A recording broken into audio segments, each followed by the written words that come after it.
O sol de Lisboa caía sem piedade sobre o asfalto quente. Entre o ruído dos motores, as buzinas impacientes e o cheiro a fumo dos escapes, uma jovem com o cabelo apanhado numa trança vendia bombons no semáforo da Avenida da Liberdade.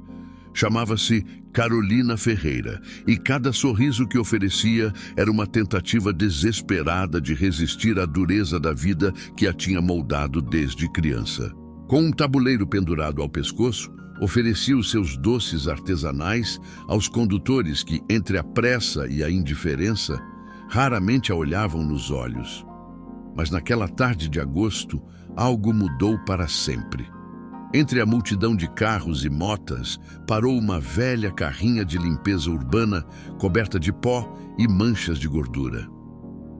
Do banco do condutor, desceu um homem alto, de olhar intenso e gesto decidido. Usava um uniforme cinzento desgastado e um boné que ocultava parte do rosto bronzeado pelo sol. Chamava-se Miguel Tavares, embora ninguém na rua soubesse disso. Para todos era apenas Mig, o novo funcionário da limpeza do turno da tarde. Na realidade, Miguel era o jovem CEO do Grupo Tavares, uma das corporações mais poderosas de Portugal, dona de vários edifícios, centros comerciais e empresas de serviços espalhados por todo o país. Tinha 33 anos, um rosto que podia ocupar a capa de qualquer revista de negócios e uma fortuna que lhe permitia comprar metade da cidade se quisesse. Mas no seu interior havia um vazio profundo que o dinheiro nunca conseguiu preencher. Um mês antes, tinha recebido uma carta anônima que o tinha marcado profundamente.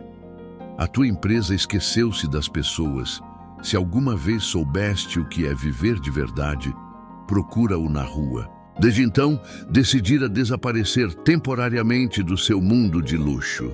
Ninguém sabia onde estava. Tinha trocado o fato caro por um uniforme sujo e um salário mínimo. Queria ver a vida com os olhos de quem vivia à margem do luxo que ele representava aos olhos do mundo.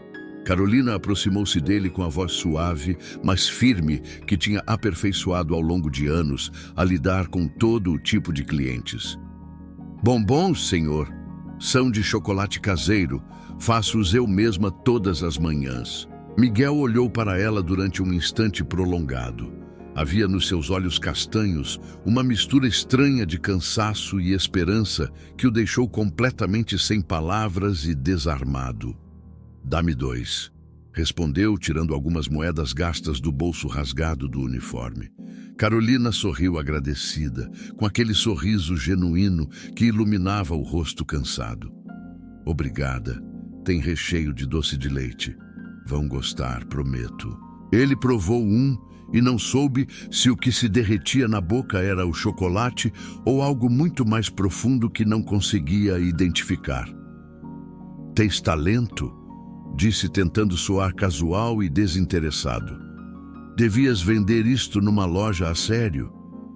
Ela riu com uma mistura de tristeza e orgulho que transparecia em cada palavra. Uma loja? Quem me dera! Mas com o que ganho aqui mal me chega para a renda e para cuidar do meu irmão mais novo.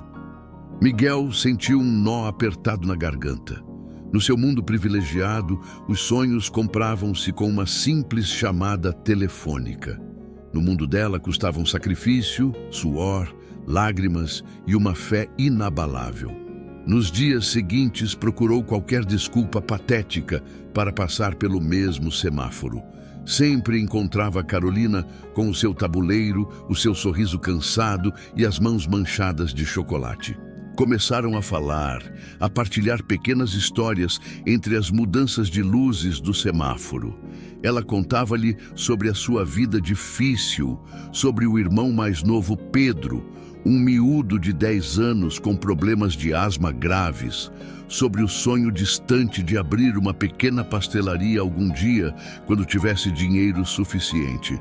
Miguel, por sua vez, inventava histórias simples e convincentes. Dizia que era um operário que tinha vindo do interior à procura de trabalho melhor. Nunca falava do seu passado real nem da fortuna escondida. Com cada encontro casual, algo dentro dele mudava profundamente. O seu olhar tornava-se mais humano, a voz mais calorosa e genuína. Pela primeira vez na vida, não era o CEO temido, nem o homem de poder absoluto.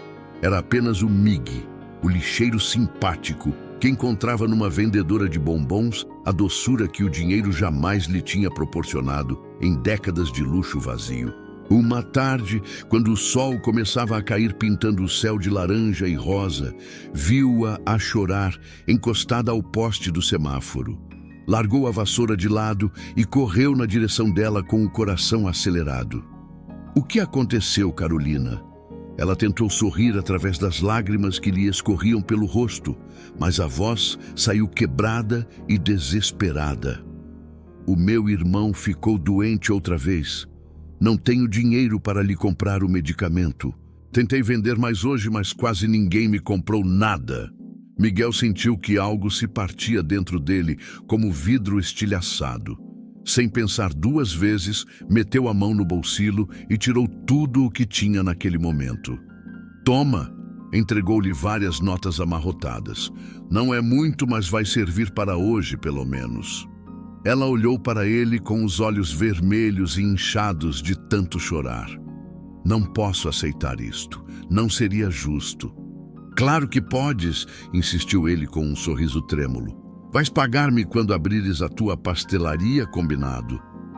Por um instante breve, mas intenso, Carolina abraçou-o com força desesperada. Foi um gesto rápido, sincero, tão caloroso que o mundo inteiro pareceu parar à volta deles. Miguel, que tinha apertado mãos de ministros e empresários poderosos durante anos, sentiu que era a primeira vez na vida que alguém o tocava com gratidão verdadeira e pura. Naquela noite, enquanto regressava ao pequeno apartamento alugado nas periferias da cidade onde fingia viver, não conseguia parar de pensar nela, na voz dela, na força dela, em como uma mulher com tão pouco tinha tanto para dar ao mundo. Passaram as semanas como água a correr. Carolina começou a confiar verdadeiramente em Miguel. Às vezes, guardava-lhe um bombom especial de cortesia. Outras partilhavam pão com manteiga e café numa esplanada barata ao lado da avenida. Às vezes, sem dizer absolutamente nada, ficavam apenas a olhar para o céu alaranjado do entardecer, como se o mundo inteiro se resumisse àquele silêncio partilhado e confortável.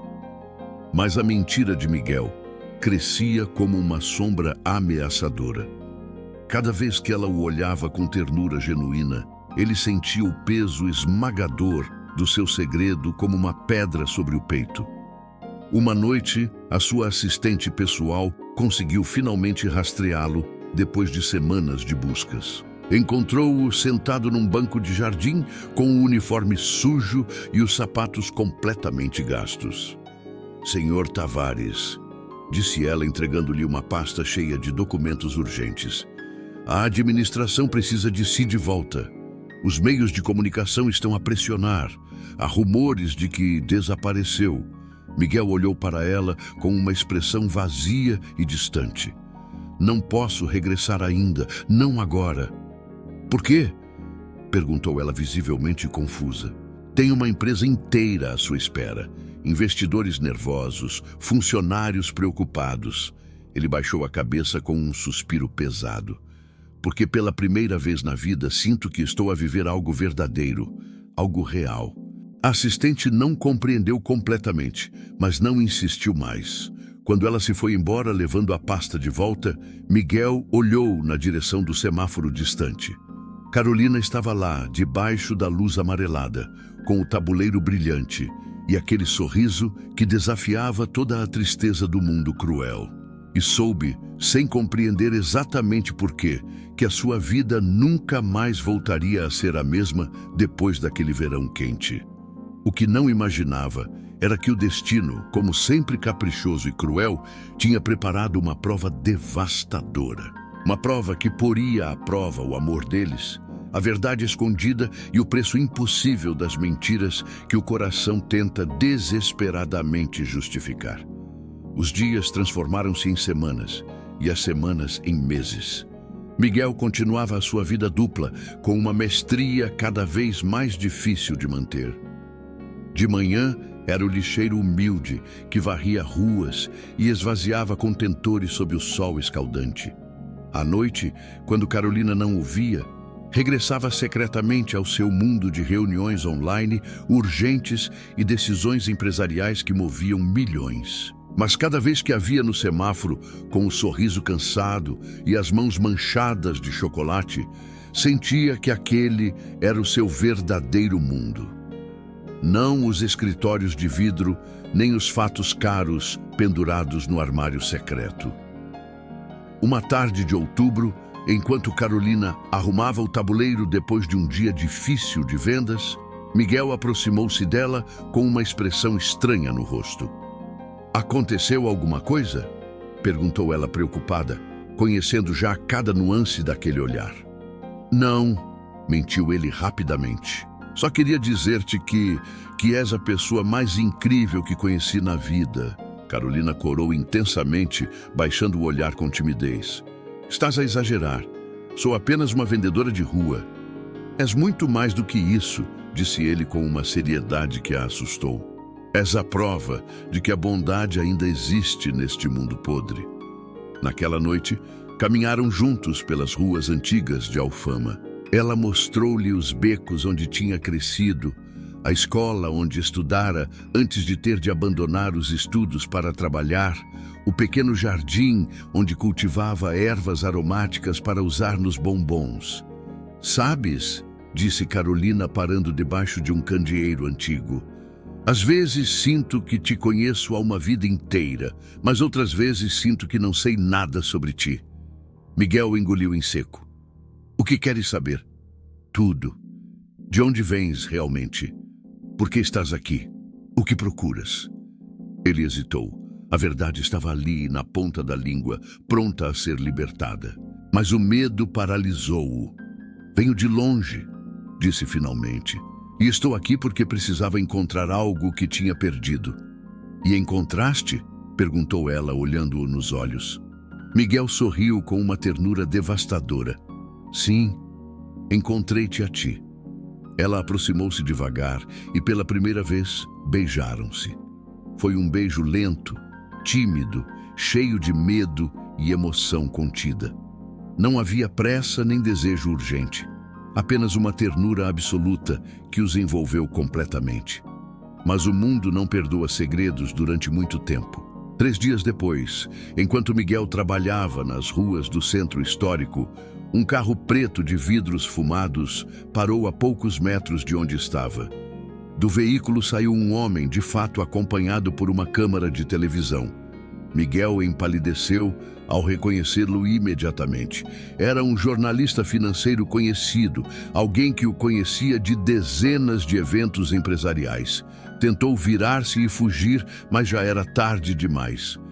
"Senhor Tavares!" gritou o repórter, aproximando-se rapidamente. "Todos o procuram há meses. O que faz vestido assim? É verdade que renunciou ao cargo e está a viver entre as pessoas comuns?" As pessoas na rua começaram a olhar com curiosidade crescente. Alguns tiraram os telemóveis para gravar a cena bizarra. Miguel sentiu que o chão desaparecia debaixo dos pés. Correu desesperadamente, deixando para trás a vassoura e o boné, enquanto os flashes das câmaras o perseguiam implacavelmente.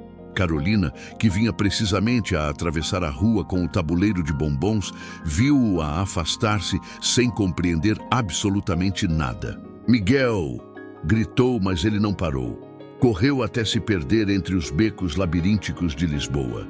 Naquela noite, os noticiários transmitiram a notícia devastadora.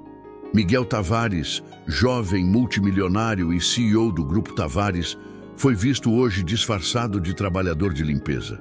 Ainda se desconhecem as razões da sua misteriosa desaparição do mundo dos negócios há 3 meses. Carolina assistiu à reportagem incrédula, sentindo o mundo desmoronar-se à sua volta. O homem que a tinha ouvido, que tinha partilhado os seus sonhos mais secretos, que tinha segurado a sua mão nas noites difíceis, não era um simples lixeiro. Era um multimilionário poderoso a brincar aos pobres. Sentiu uma mistura violenta de raiva, tristeza profunda e traição absoluta. Tudo o que tinham partilhado transformou-se de repente numa mentira cruel. Deixou cair o tabuleiro no chão. Os bombons rolaram pela calçada, derretendo-se lentamente sob o calor residual da tarde. Enganou-me, sussurrou com a voz completamente quebrada. Tudo foi uma farsa ridícula. E naquele momento devastador, sem o saber, Miguel perdeu algo infinitamente mais valioso do que toda a sua fortuna e reputação. Perdeu a confiança da única pessoa que o tinha amado verdadeiramente, sem saber quem ele era na realidade, sem se importar com dinheiro ou poder, apenas pelo homem que pensava que ele era. Durante dias, Miguel tentou contactá-la desesperadamente. Telefonemas ignorados, mensagens sem resposta, visitas ao semáforo onde ela já não aparecia mais. Tinha simplesmente desaparecido da vida dele como fumo. Finalmente descobriu através de vizinhos que ela tinha mudado de zona, que vendia agora noutros sítios para evitar encontrá-lo. A dor era insuportável, mas Miguel sabia que merecia cada segundo daquele sofrimento. Tinha mentido, tinha brincado com os sentimentos dela, tinha construído um castelo de mentiras que inevitavelmente desmoronou.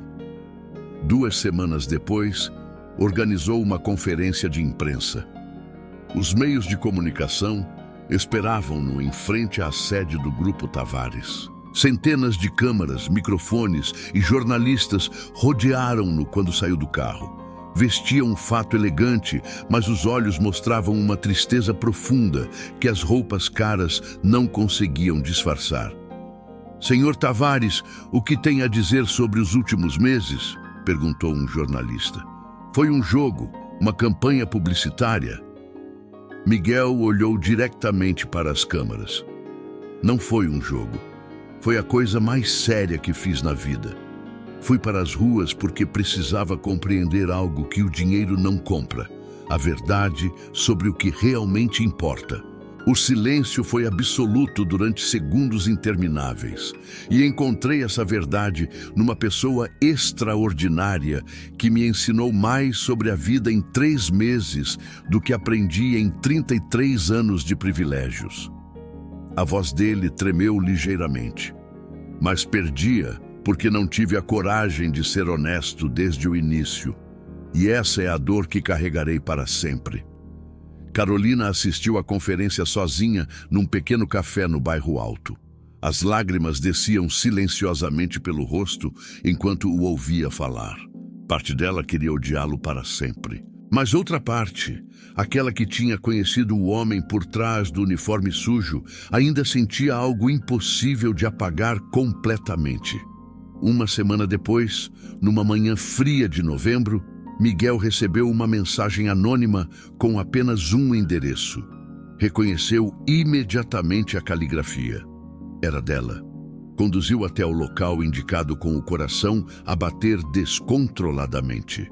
Era um pequeno jardim público onde tinham caminhado juntos várias vezes. E lá estava Carolina, sentada num banco de madeira velha com um saco de papel ao lado. "Vieste", disse ela sem olhar para ele. "Sempre virei quando me chamares", respondeu Miguel, sentando-se cautelosamente ao lado dela, mas mantendo distância respeitosa. "Não sei se alguma vez te poderei perdoar completamente", disse Carolina com voz controlada, mas carregada de emoção. "Mentiste-me sobre tudo." "Eu sei, e não espero perdão. Só queria que soubesses que tudo o que senti por ti foi absolutamente real. A única mentira foi quem eu era, mas o que sentíamos era verdade pura." Ela finalmente olhou para ele, e nos olhos havia dor, mas também algo mais. Passas a vida inteira a aprender a não confiar em ninguém. E quando finalmente confias, descobres que era tudo mentira. "Não era tudo mentira", insistiu ele. "O homem que conheceste existe. Só que estava escondido debaixo de anos de dinheiro e poder vazio." Carolina respirou fundo, e empurrou o saco de papel na direção dele. Fiz isto para ti antes de saber a verdade. Acho que mereces ter na mesma. Miguel abriu o saco. Dentro estava uma caixa artesanal cheia de bombons especiais. Na tampa, escrito à mão: para o Miguel, o homem mais honesto que conheço. A ironia das palavras partiu-lhe o coração. Carolina. Vai-te embora, Miguel, disse ela levantando-se. Volta para o teu mundo. Eu volto para o meu. Talvez um dia, se o destino quiser, possamos recomeçar, mas não hoje. Hoje ainda dói demais. Ele viu-a afastar-se lentamente pelo caminho de gravilha, enquanto as folhas de outono caíam à volta dela como lágrimas douradas. Segurou a caixa de bombons contra o peito e, pela primeira vez em muitos anos, chorou. Não de raiva nem de frustração. Chorou porque tinha encontrado o amor verdadeiro e tinha-o perdido pela coisa mais estúpida do mundo, o medo de ser ele mesmo desde o início. Passaram-se meses desde aquele encontro no jardim. O inverno chegou com força a Lisboa, cobrindo a cidade com um manto de chuva fria e céu cinzento. Miguel tinha voltado oficialmente ao comando da sua empresa, mas já não era o mesmo homem. Nas reuniões da administração, propunha mudanças radicais que deixavam todos perplexos. Queria criar programas de apoio a pequenos comerciantes, financiar microempresas, ajudar vendedores ambulantes como Carolina a terem as suas próprias lojas. Os sócios olhavam-no como se tivessem enlouquecido completamente. Isto não é uma instituição de caridade, protestava um deles. É um negócio. E quem disse que negócio e humanidade não podem coexistir? Respondia Miguel, com uma firmeza nova na voz. Durante anos construímos fortunas às custas de quem trabalha nas ruas. Está na hora de devolver algo. Implementou os programas mesmo contra a vontade de muitos e, surpreendentemente, começaram a dar frutos. Pequenos vendedores recebiam microcréditos para expandir os negócios. Histórias de sucesso multiplicavam-se. E entre todos esses casos, Miguel procurava discretamente notícias sobre uma pessoa específica. Descobriu, através de um dos coordenadores do programa, que Carolina tinha finalmente conseguido alugar um pequeno espaço numa zona popular de Lisboa. Não era a pastelaria dos sonhos ainda, mas era um começo real e sólido. Chamava-se Doce Carolina e vendia os seus bombons artesanais, junto com bolos caseiros. O negócio começava a crescer devagar, mas de forma sustentada. Miguel quis ir visitá-la 1000 vezes, mas sempre desistiu no último momento. Não queria pressioná-la nem ressurgir na vida dela quando ela finalmente estava a reconstruir-se. Uma tarde de março, quando a primavera começava timidamente a despertar a cidade, Miguel conduzia pelo bairro Alto quando viu uma loja pequena, mas acolhedora, com um letreiro pintado à mão: Doce Carolina. O coração disparou violentamente. Estacionou do outro lado da rua e ficou ali sentado durante longos minutos, apenas observando através da montra. Carolina estava lá dentro, com um avental cor-de-rosa, o cabelo preso num lenço colorido, sorrindo enquanto atendia uma cliente. Parecia feliz, parecia em paz. E isso era tudo o que Miguel precisava de ver. Estava prestes a ir-se embora quando a porta se abriu e Carolina saiu com um saco de lixo. Os olhos deles cruzaram-se através da rua. O tempo parou durante segundos eternos. Ela ficou imóvel, o saco pendurado na mão, o rosto mostrando uma mistura complexa de surpresa, medo e algo mais que ele não conseguiu identificar. Miguel saiu devagar do carro, não atravessou a rua, apenas ficou ali parado do outro lado, como quem espera permissão para se aproximar.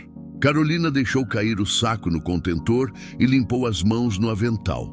Depois, lentamente, atravessou a rua na direção dele. "Olá!", disse ela quando ficaram frente a frente, com a voz mais calma do que ele esperava. "Olá, Carolina", respondeu ele, sentindo a voz tremer. "A loja está linda. Parabéns." "Obrigada." Ela olhou para trás, para o pequeno estabelecimento. Ainda é pequena, mas é minha. Consegui com o apoio de um programa de microcrédito. Miguel sorriu sem dizer nada sobre o seu envolvimento na criação desse programa. Fico feliz por ti. Mereces tudo de bom. E tu? Perguntou ela, estudando o rosto dele. Como tens estado? Diferente, admitiu ele com honestidade. A tentar ser melhor, a tentar fazer as coisas certas pelas razões certas. Ficaram em silêncio durante alguns momentos. O barulho da cidade continuava à volta deles, mas ali, naquele espaço entre duas pessoas que tinham partilhado algo profundo, havia uma bolha de quietude. Sabes, disse Carolina finalmente, durante muito tempo, odiei-te. Odiei cada lembrança, cada momento, mas depois percebi algo. O quê? Que a pessoa que eu conheci era real. Pode não ser quem dizia ser no papel, mas era real no coração. E isso conta. Miguel sentiu os olhos encherem-se de lágrimas não derramadas. Não sabes quanto significam essas palavras para mim. Mas também percebi outra coisa, continuou ela com voz firme. Não posso voltar ao que éramos. Aquela Carolina que vendia no semáforo já não existe. E aquele Miguel que fingia ser lixeiro também não. Eu sei, disse ele baixando a cabeça. Não vim aqui esperando nada, só queria ver-te bem. Talvez um dia, disse Carolina com um sorriso pequeno, mas genuíno. Quando ambos tivermos crescido o suficiente com as nossas feridas, possamos ser amigos. Ou talvez algo mais, mas não agora. Agora, preciso de continuar a construir a minha vida sozinha. Miguel acenou com a cabeça, engolindo a tristeza. Compreendo perfeitamente. E se alguma vez precisares de alguma coisa, qualquer coisa, mesmo que seja apenas alguém para ouvir, estarei aqui. Eu sei, respondeu ela. E havia verdade naquelas palavras. Antes de voltar para a loja, Carolina virou-se mais uma vez. Miguel? Sim, obrigada por tudo, mesmo pelas mentiras, porque no fim ensinaram-me a ser mais forte. Ele sorriu através da dor. E tu ensinaste-me a ser mais humano. Carolina desapareceu de volta na loja, deixando Miguel sozinho na rua. Ele ficou ali parado durante mais alguns minutos, apenas observando a luz quente que emanava da pequena pastelaria. Depois, entrou no carro e afastou-se devagar. Naquela noite, sozinho no seu apartamento luxuoso, que de repente parecia imenso e vazio, Miguel abriu a gaveta da secretária. Lá dentro estava a caixa de bombons que Carolina lhe tinha dado meses antes. Nunca tinha conseguido comê-los. Eram demasiado preciosos, a última lembrança física de algo puro que tinham partilhado. Pegou num e levou-o à boca. O sabor explodiu-lhe nos sentidos, doce e perfeito, exatamente como se lembrava. E com aquele sabor vieram todas as memórias, o semáforo, as conversas, os risos, os silêncios partilhados, o beijo em Alfama. Chorou silenciosamente, não de desespero, mas de aceitação. Tinha aprendido a lição mais difícil da vida, que o amor verdadeiro não é posse nem controlo. É liberdade. É deixar ir quando necessário. É torcer pela felicidade do outro mesmo quando isso significa ficar sozinho. E naquele momento, comendo o bombom que Carolina tinha feito com as próprias mãos antes de saber a verdade, Miguel Tavares compreendeu finalmente o que significava amar alguém de verdade. Não era tê-la nos braços todas as noites. Era saber que ela estava bem, que estava feliz, que tinha conseguido realizar os seus sonhos. Os meses transformaram-se em anos. Miguel continuou o seu trabalho, transformando a empresa numa força de mudança social. Carolina expandiu o negócio, abriu uma segunda loja e tornou-se conhecida na cidade pelos seus doces artesanais. Às vezes, cruzavam-se em eventos sociais. Cumprimentavam-se educadamente, trocavam algumas palavras corteses. Já não havia amargura nem dor. Apenas uma ternura silenciosa e a memória de algo que tinha sido intenso, mas breve. E talvez, pensava Miguel nas noites solitárias, talvez fosse assim que algumas histórias de amor eram suposto terminar. Não com finais felizes de contos de fadas, mas com crescimento, aprendizagem e uma gratidão profunda por aquilo que foi, mesmo que já não pudesse ser. Porque Carolina tinha razão desde o início. O silêncio não mente. E o silêncio entre eles agora dizia que tinham sido importantes um para o outro exatamente no momento certo. Que tinham mudado as vidas um do outro de formas que ninguém mais poderia ter feito. Isso, no final, era mais valioso do que qualquer final feliz de Hollywood. Era real, era verdadeiro, era humano. E neste mundo complicado e imperfeito, às vezes isso é tudo o que podemos pedir ao amor. Que nos transforme, que nos ensine, que nos faça melhores. Mesmo que depois nos deixe a seguir caminhos separados, para sempre marcados pela passagem um do outro nas nossas vidas.